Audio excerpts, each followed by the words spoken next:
Jovi, 24/7 po nating minamatyagan si Guwaping nang sa gayon ay masigurado natin hindi po siya makakalabas. Tandaan, ang atin hong ikinaso sa kanya ay non-bailable kapag kami pinanigan ng mga panel of prosecutors at na-file ang information sa korte, ang kasunod na pong ilalabas noon ay warrant of arrest. So, yun po. Yung tanong pala sa sagot ko kung saan siya mapupunta pag nawalan siya ng state, naging stateless siya. Meron palang sagot dun sa tanong ko, sa kulungan.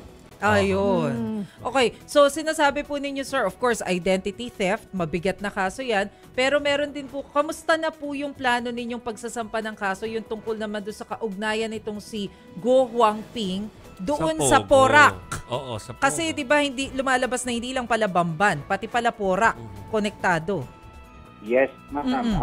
Sa totoo lang, araw ang DOJ po natin sa aming palagay ay meron na po silang sapat para mag-file po ng karagdagang asunto dun muna sa mga unang mga na-identified nating kidnapper at torturer. So, we will defer that decision to DOJ. Hindi po pa ako magdidesisyon yan. But then again, I'm na po nila yan. Now, with regard to Mayor Go Huaping at saka yung doon sa Porac, pero hindi pa agad-agad yan may sasampa kasi we have to make sure na airtight ang ating mga ebidensyang nakuha at hindi basta-basta maitapon ng panel of prosecutors ng DOJ. Okay. Sige po, sir. Every now and then, tatawag po kami sa inyo para po makibalita at gusto rin po talaga naming masubaybayan.